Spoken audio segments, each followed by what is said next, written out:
사도행전 5장 1절부터 11절까지의 말씀인데요. 오늘은 내적인 부패와 교회에 관하여 함께 은혜를 받고자 합니다. 5장 전반부에서 사탄의 세력은 성도의 위선을 통해 교회를 부패시키고자 은밀히 침투하는 장면이 나옵니다. 성령께서는 이러한 누룩을 단호히 제거하심으로 순결한 교회가 유지되도록 친히 통치하시는 또한 그 역사적인 현장도 보게 됩니다. 오늘 말씀의 시작은 원래 헬라어 원문을 보면 대라고 하는 접속사로 시작되어져요. 즉 그러나 이렇게 시작됩니다. 그러나라고 한다는 것은 앞문장 혹은 앞 전체와 연결되어 있다 이런 말씀이겠지요.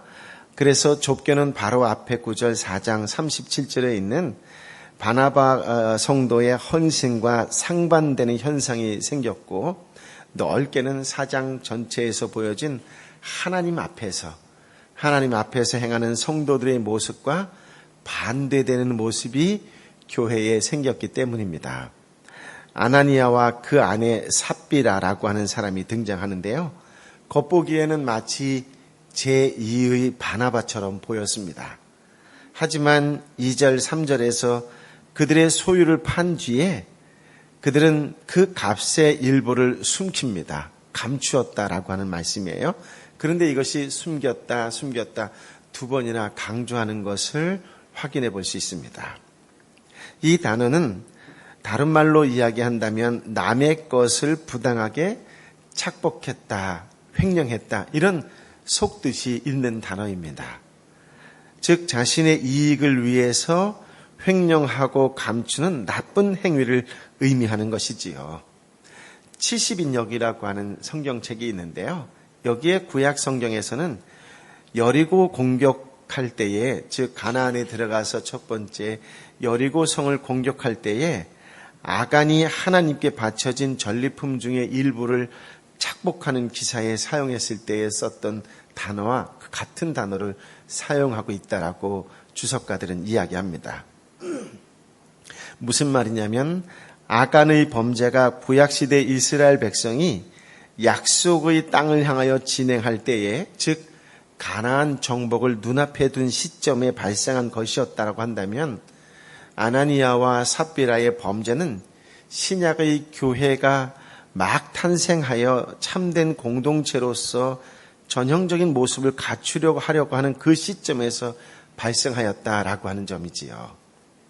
그러니까 숨겼다, 감추었다, 횡령했다라고 하는 단어의 사용은 땅값이 그의 소유가 아니었다라고 하는 것을 알려주는 말씀입니다. 아마도 땅을 판 값을 하나님께 드리기로 그 부분은 서원했거나 혹은 교회 앞에서 그렇게 하겠다고 말을 했던 것 같습니다. 하지만 막상 땅을 판 후에 그의 마음에 사탄이 역사했어요. 그런데 이제 이 장면을 가지고 학자들이 땅을 팔았다는 그 시점에 사탄이 땅을 탁 팔고 돈을 받는 그 순간에 사탄이 그들 부부에 들어갔을까? 아니면 땅을 팔기 전부터도 그들은 그런 치밀한 계획을 하고 있었을까? 그때 사탄이 들어갔을까라고 하는 얘기가 있습니다.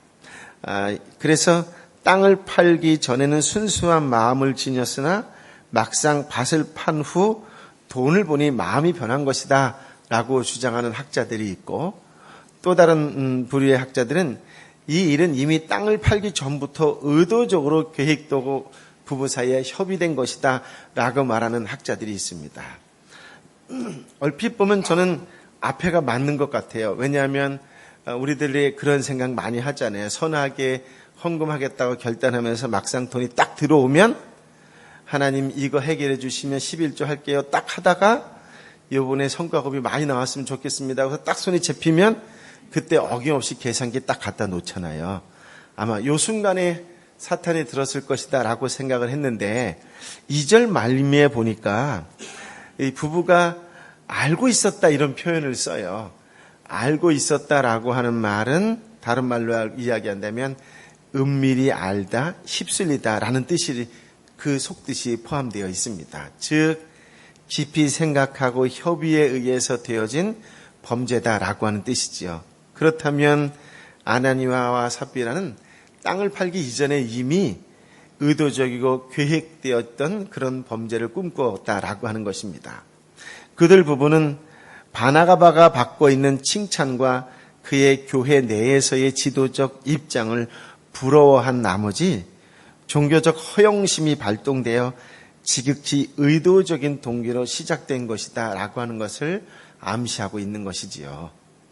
3절을 보면 아나니아는 아무런 말도 하지 않았지만 성령에 충만했던 베드로는 단박에 그 사실을 꿰뚫어 보았어요.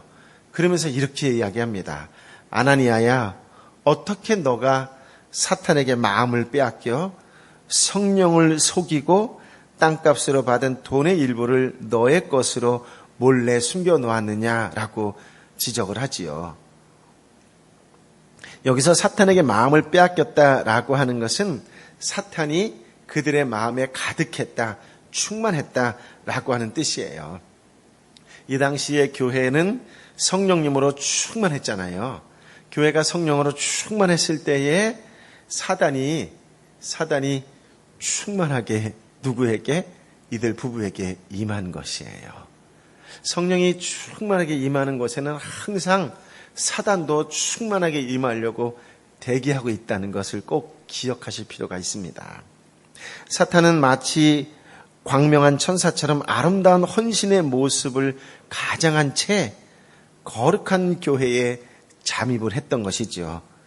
그리고 사탄은 아나니아의 마음에 침투했습니다. 소위 역사한 것이죠. 3절, 4절 말씀을 함께 읽어볼까요? 시작. 그러자 베드로가 말했습니다. 아나니아야, 어떻게 너가 사탄에게 마음을 빼앗겨 성령을 속이고 땅값으로 받은 돈의 일부를 너의 것으로 몰래 숨겨놓았느냐? 그 땅은 팔기 전에도 너의 소유였고 또 팔고 난 뒤에도 너의 마음대로 처분할 수 있지 않았느냐? 그런데 왜 이런 일을 마음에 품었느냐? 너는 사람을 속이는 것이 아니라 하나님을 속인 것이다. 먼저 4절의 말씀에 보면 땅을 팔기 전에도 너의 소유였고 팔고 난 뒤에도 너의 마음대로 처분할 수 있었다, 이렇게 이야기하잖아요. 그러니까 초대교회는 강제적으로 재산을 팔아서 교회에 가져오라고 이야기한 것이 아니라 자발적으로 서원한 것이었던 것이에요. 내가 자발적으로 내겠다고 약속한 것이에요. 그러나 자발적으로 서원하고 자발적으로 약속한 것은 꼭 지켜야 된다라고 하는 것이에요. 이들이 아나니아와 삽비라가 그런 얘기 하지도 않고 서원도 하지 않았다면 아무 일도 안 생겼을 거예요. 그렇지 않겠어요? 그러나 그는 바나바를 시기하고 부러워했던 나머지 자기들의 입술로 고백하고 서원하고 약속하고 그리고 안 지켰던 것이지요. 그런데 여기서 또 한 가지 주목해야 될 것이 있다면 그것이 뭐냐면 베드로가 지금 무엇을 지적하느냐라고 하는 것이 핵심적인 말씀이에요. 베드로는 아나니아의 변질된 마음을 주목했다라고 하는 거예요. 핵심이 뭐냐면 마음이에요. 겉으로 드러난 행위보다 마음의 문제를 다루고 있다라고 하는 말씀이에요. 사도행전 4장 32절에 보면 이런 말씀이 나옵니다. 같이 한번 읽어볼까요? 시작. 믿는 사람들은 모두 한 마음 한 뜻이 됐습니다. 자기 재물을 조금이라도 자기 것으로 주장하는 사람이 없었고 가진 것을 모두 공동으로 사용했습니다. 그러니까 믿는 사람들의 마음이 지금 어땠어요? 한 마음 한 뜻이었어요. 핵심이 뭐예요? 한 마음이었어요. 당시 그리스도의 몸이었던 교회는 마치 한 사람처럼 한 마음과 한 뜻으로 존재했었던 것이죠. 그러니까 대단히 성숙한 자체를 드러내고 있었어요. 그런데 사탄이 역사하자마자 한 마음이 아닌 딴 마음을 품은 성도들이 생겨났다라고 하는 것이에요. 겉모습은 다른 성도들과 다르지 않아요. 또 오히려 더 헌신적인 그런 모습으로 드러날 수도 있어요. 그런데 무엇이 문제예요? 마음이 달라졌다는데 문제가 있는 것이에요. 속사람은 전혀 성숙하지 못한데 겉으로 성숙한 채 하려고 했다라고 하는 것이에요.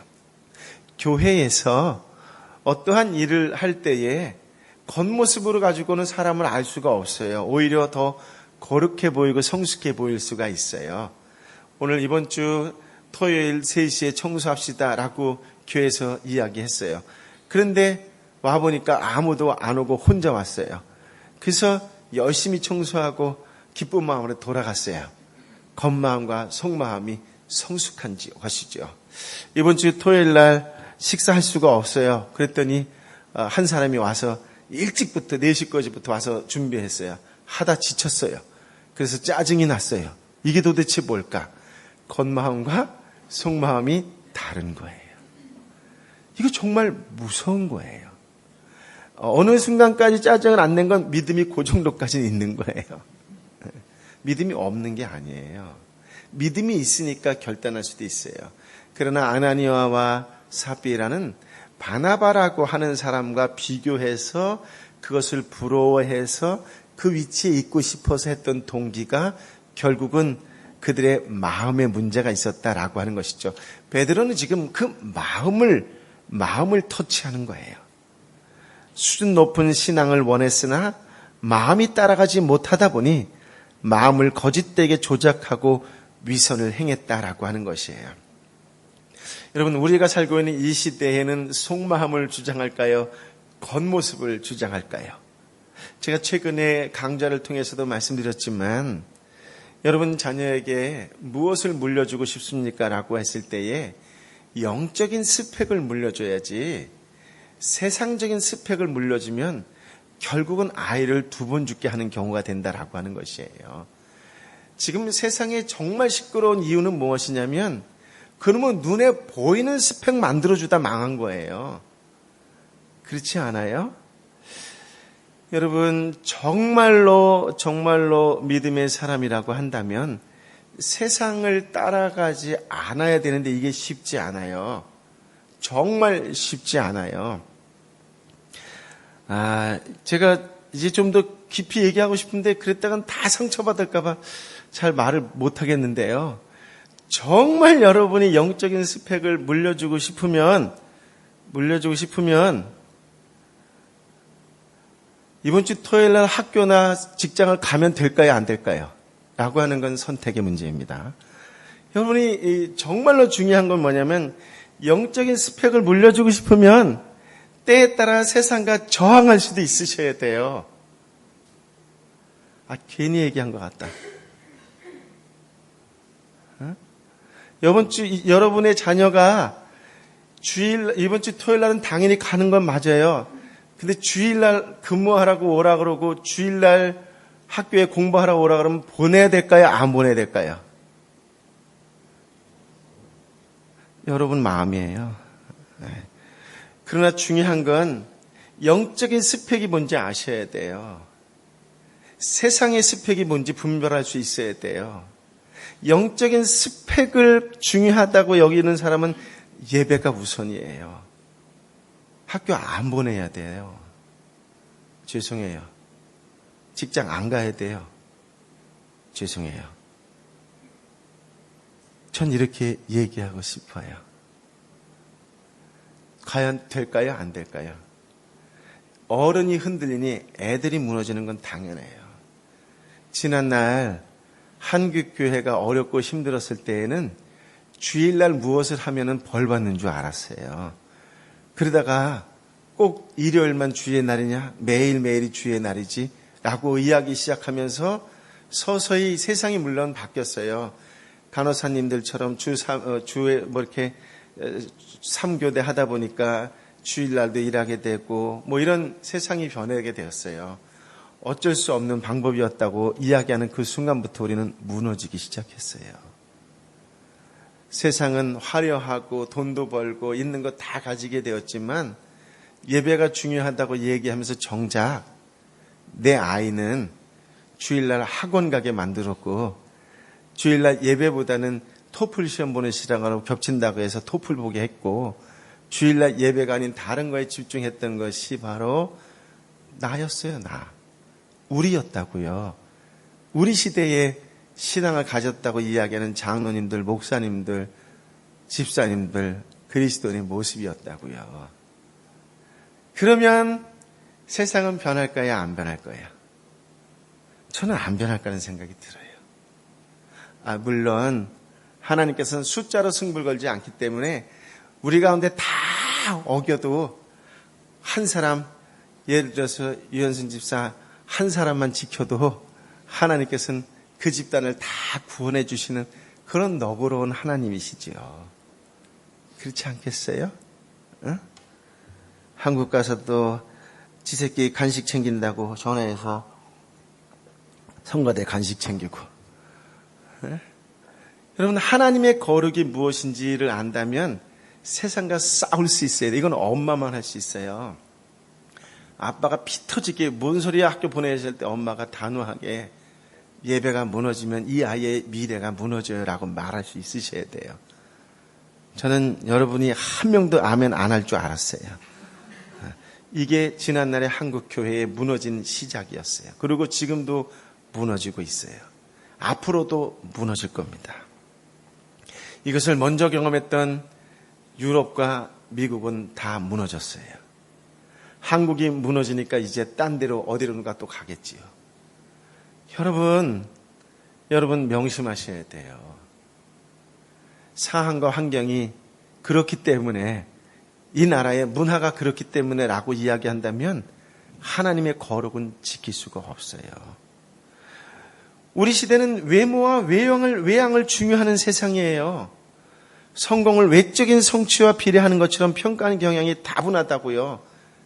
세상적인 스펙만을 강조하는 세상이에요. 이러한 시대적 분위기 속에 살다 보면 신앙에 있어서도 외적인 부분을 주목하기 쉬워진다라고 하는 것이에요. 외적으로는 기독교 신앙을 표방했으나 또 모방했으나 내적으로는 전혀 참되지 못할 수가 있는 거예요. 하나님 앞에서 살기보다는 사람 앞에 행하기가 쉽다라고 하는 것이에요. 예수님은 외식하는 신앙을 사정없이 질타하셨습니다. 누가복음 12장 1절에 보면 제자들에게 바리새인들의 누룩 곧 외식을 주의하라고 강조하셨어요. 잠언 4장 23절에 보면 무엇보다도 너의 마음을 지켜라. 너의 마음에서 생명의 샘이 흘러나오기 때문이다. 이렇게 말씀하고 있어요.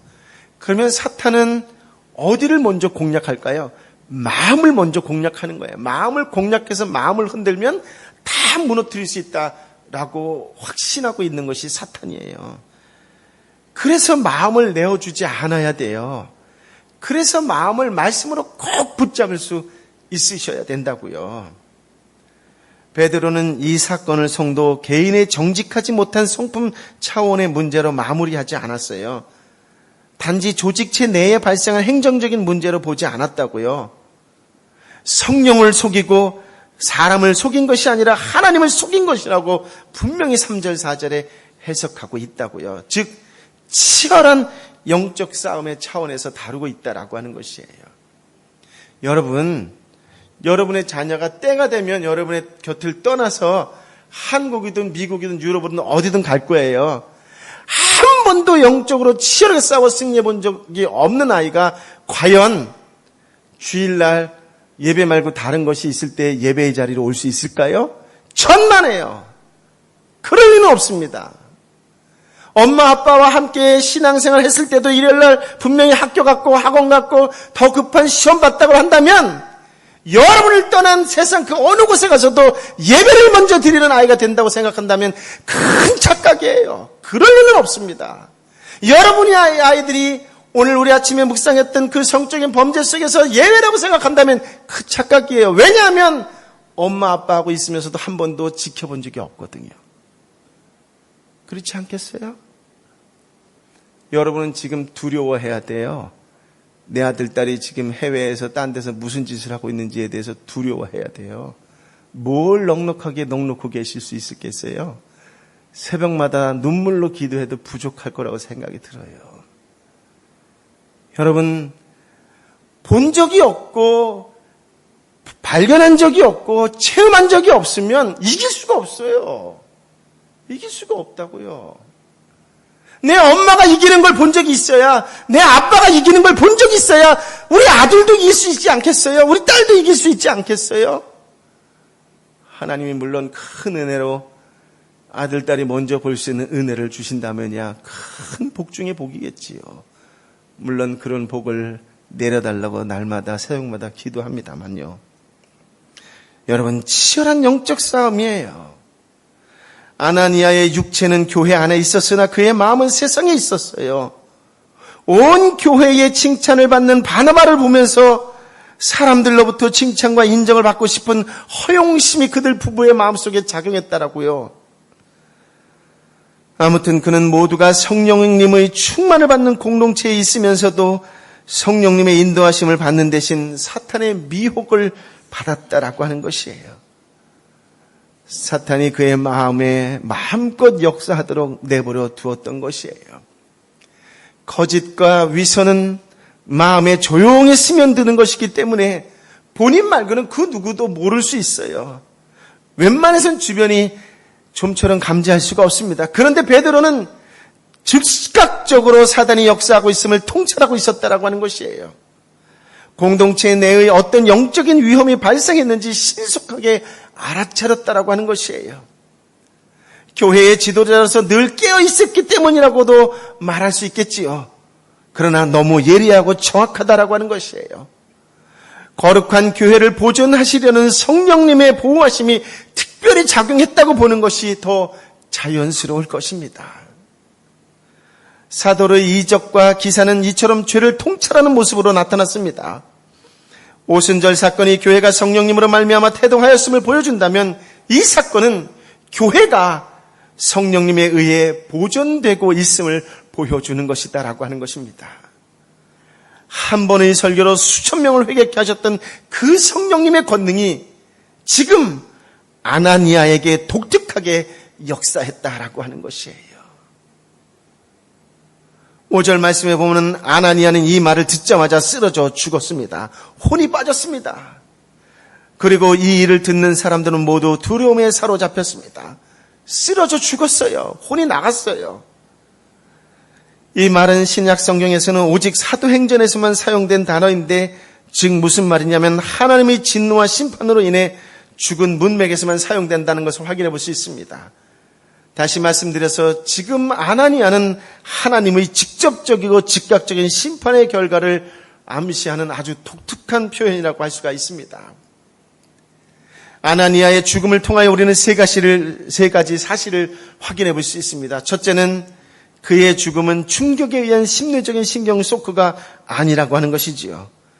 둘째는 교회에 임재하신 성령께서 베드로의 선언을 통해서 심판한 것이라는 것이에요.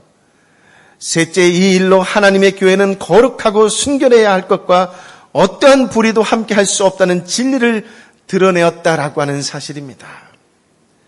그렇습니다. 사랑하는 성도 여러분, 한 사람 한 사람의 어떠한 삶이 하나님이 기뻐하시는 삶인지를 날마다 말씀을 통하여 확인하는 것도 중요하고 또한 교회를 그렇게 가벼이 보아서는 안 된다라고 하는 것이에요. 성령께서 친히 통치하시고 보호하는 것이 바로 교회라고 하는 것이지요. 6절부터 8절의 말씀을 함께 읽어보도록 하겠습니다. 시작. 그때 청년들이 들어와 그 시체를 싸서 들고 나가 묻어 주었습니다. 3시간쯤 지나서 그의 아내가 무슨 일이 일어났는지도 모르고 들어왔습니다. 베드로가 그녀에게 물었습니다. 말해보아라. 너와 아나니아가 땅을 팔아받은 돈이 이것뿐인가? 삽비라가 대답했습니다. 네, 그게 전부입니다. 아나니아의 죽음은 아내에게 알려지지 않은 채 곧바로 장사됐어요. 유대인의 관습상 하나님께 심판받은 경우는 빨리 처리하여 조용히 장사 지내야 했기 때문입니다. 그러한 죽음은 누구도 장례 절차와 긴 애통 없이 신속하게 처리되었습니다. 누가는 이러한 기록을 남김으로 인하여 아나니아의 죽음이 하나님의 심판이었다라고 하는 것을 강조하고 있는 것이지요. 3시간쯤 흘렀을까요? 아나니아의 아내 삽비라가 교회 안에서 어떤 일이 발생한 일인지도 알지 못하고 들어왔습니다. 베드로가 묻습니다. 너와 아나니아가 땅을 팔아 받은 돈이 이것뿐이냐? 라고요. 그때 그녀는 시침이 뚝 떼고 네, 그게 전부입니다라고 말했습니다. 두 사람은 서로 마음이 잘 맞는 부부였습니다. 온전히 한 마음 한 뜻이었지요. 어떤 면에서요? 성령을 속이는 데 있어서요. 9절 10절을 함께 읽어보겠습니다. 시작. 베드로가 그녀에게 말했습니다. 너희가 어째서 서로 짜고 주의 영을 시험하려고 하느냐. 보아라, 내 믿음을 묻는 사람들이 내 문 앞에 있으니 이번에는 너를 메고 나갈 것이다. 바로 그 순간 삽비라도 그 발 앞에 쓰러져 죽었습니다. 그러자 청년들이 들어와 그가 죽은 것을 보고는 메고 나가 그 남편 곁에 묻었습니다. 그들 부부는 서로 짜고 주의 영 성령을 시험했습니다. 삽비라는 헌금을 놓았던 베드로의 발 앞 바로 그 자리에서 즉시 쓰러져 죽었고 남편 곁에 장사되었습니다. 여러분, 이 사건은 신약 교회에서 발생한 첫 번째 권징입니다. 베드로는 잘못을 지적했을 뿐이고 권징을 시행하신 분은 성령님이라고 하는 것이지요. 성령님께서는 거룩한 교회로부터 위선의 누룩에 감염된 몸의 일부를 곧바로 도려내셨습니다. 그 사건 이후에 온 교회와 이 일에 대해 소문을 들은 모든 사람들은 큰 두려움에 사로잡혔다고 누가는 기록하고 있습니다. 마음에 찔리는 사람이 많았다는 이야기입니다. 여러분, 즉사했다고 해서 그들 부부의 위선이 누구보다 심각했기 때문이라고 본다면 그건 곤란합니다. 꼭 그렇진 않습니다. 종교적 위선으로 말하자면 당시의 사두개인들이나 바리새인들을 따라잡을 사람이 없겠지요. 오늘날도 마찬가지입니다. 오늘날 이들 부부보다 훨씬 더 거짓되고 위선된 사람들도 교회 안에 버젓이 활동하고 있습니다. 정도를 따지자면 아나니아와 삽비라 정도가 아니라 오히려 훨씬 심하지요. 아니, 아나니아와 삽비라는 오히려 애교 정도라고 할 수 있을 것입니다. 다만 그들 부부의 위선이 막 태어난 교회의 한마음 한뜻을 깨트릴 수 있었기 때문에 성령님께서는 비상수단으로 역사하신 것입니다. 이렇게 하심으로써 사탄의 공격으로부터 교회의 순결성을 보존하려고 하신 것이지요. 권징의 결과는 온 교회와 이를 듣고 본 모든 사람들로 하여금 큰 두려움을 갖게 했습니다. 교회를 더 이상 만만히 보고 함부로 대해서는 안 될 곳임을 알게 되었던 것이지요. 교회는 각박한 세상에는 채울 수 없는 허영심을 대신 충족시킬 수 있는 그런 곳이 아닙니다. 경쟁적인 사회에서 도무지 얻을 수 없었던 인정과 칭찬을 적당히 조작한 신앙생활을 얻는 것도 아닙니다. 헌금의 양이나 맡은 직분들이 권세를 부리기 위해서나 개인의 명예를 높이는 수단들로 이용되어서도 안 되겠지요. 교회는 하나님이신 성령님께서 함께 하시며 직접 통치하시는 대단히 독특한 영역이다라고 하는 것이에요. 이러한 점에서는 세속이 세상이 감히 교회와 상종하지 못할 정도로 두려워할 만큼 교회의 문턱이 높아야 할 것 같습니다. 그러나 오늘날 세상이 교회를 그렇게 두려워하고 무서워하던가요? 오히려 업신여기고 있는데 도대체 그 까닭은 무엇일까요? 왜 세상은 교회를 그렇게 우습게 여기고 업신여기는 것일까요? 그것은 교회 자체의 순결성이 많이 오염된 것이 가장 큰 이유라고 할 수 있습니다. 거짓과 위선으로 무장된 인물들이 성도의 공동체 내에서 너무 많이 발견되고 있다라고 하는 것입니다. 그러니 순종하지 않는, 믿지 않는 외부의 사람들이 볼 때에 교회란 마음에 참된 신앙이 없어도 적당히 헌신하는 척하면 직분도 얻을 수 있고 명예도 얻을 수 있는 것으로 생각되고 있는 것이 아닐까요? 하나님의 영광이라는 대의 명분을 내세워 신앙 양심을 세탁하고 죄책감을 무마해주는 역할을 하는 것으로 보이지 않을까요? 인맥을 통해 사회에서 얻을 수 없는 여러 가지 유익을 얻을 수 있는 곳으로 인식되고 있지는 않은가요? 만약 그러한 인식을 주고 있다면 업신여기는 외부인들을 탓할 수는 없을 것입니다. 전도서 8장 11절에 보면 이런 말씀이 나와요. 악한 일에 대해 판결이 빠르게 집행되지 않으면 사람들은 악한 짓을 저지르려는 마음으로 가득 차게 된다라고요. 교회 안에서조차 마음의 악은 살피지 않고 그럴싸한 종교인의 모양만 갖추려는 이상한 담대함의 현상이 오늘날 교회마다 너무 많이 드러나고 있다라고 하는 것이지요. 어느 시대보다 성령님을 많이 말하기도 합니다마는 정작 그분을 두려워하지 않는 성도들이 너무 많이 있다는 것이 문제이지요. 아나니아와 삽비라의 이러한 현상들 이면에 교회를 무너뜨리려는 사탄의 역사가 있음을 보여줍니다. 이런 시대에 중요한 일은 헌금을 많이 해서 웅장한 교회를 짓는 일이 아니라고 생각됩니다. 헌금의 정신을 바르게 알고 지극히 작은 일 하나 해도 하나님 앞에서 행하도록 돕는 일이 더 중요하겠지요. 성령님의 권징이 항상 즉각적으로 발생하는 것은 아닙니다. 사도행전조차 이러한 기록은 딱 한 번뿐입니다. 그럼에도 불구하고 비상한 징계는 발생할 수 있다라고 하는 것이지요. 구원받은 성도라고 해서 하나님께서 구원하신 목적대로 충분히 살지 못하는 수가 많지만 거듭거듭 하나님의 거룩하심을 송상시키면서 하나님 나라를 회방할 때에는 비상수단으로 목숨을 거두실 수도 있다는 것을 기억하시기 바랍니다. 성도는 성령님께서 지금도 교회를 통치하고 계심을 믿고 생각하며 살아야 합니다. 아무리 숨기려 할지라도 그분께서는 각 사람의 마음을 아신다는 것을 충분히 인식하고 두려워할 수 있어야 합니다. 또한 거짓과 위선의 죄를 죽음에 이를 만큼 심각한 죄로 여기신다는 사실을 잊어서는 안 될 것입니다. 사랑하는 성도 여러분, 본문의 사건에서 관심의 초점은 구체적으로 어떤 죄가 죽음에 이르게 했느냐 여기에 있지 않아요. 성령님께서 교회를 친히 통치하신다는 사실과 그분께서는 당신의 교회를 세속으로부터 순결하게 보존하기 위하여 또 보존하기를 강력하게 원하신다는 사실을 마음에 새겨야 합니다.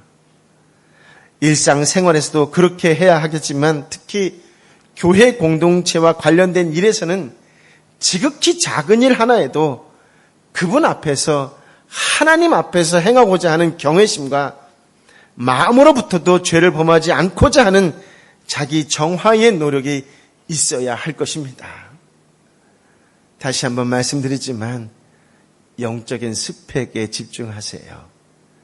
세상의 스펙은 결국 여러분을 걸려 넘어지게 만들 것입니다. 예배를 귀하게 여기세요. 교회 공동체를 소중하게 여기세요.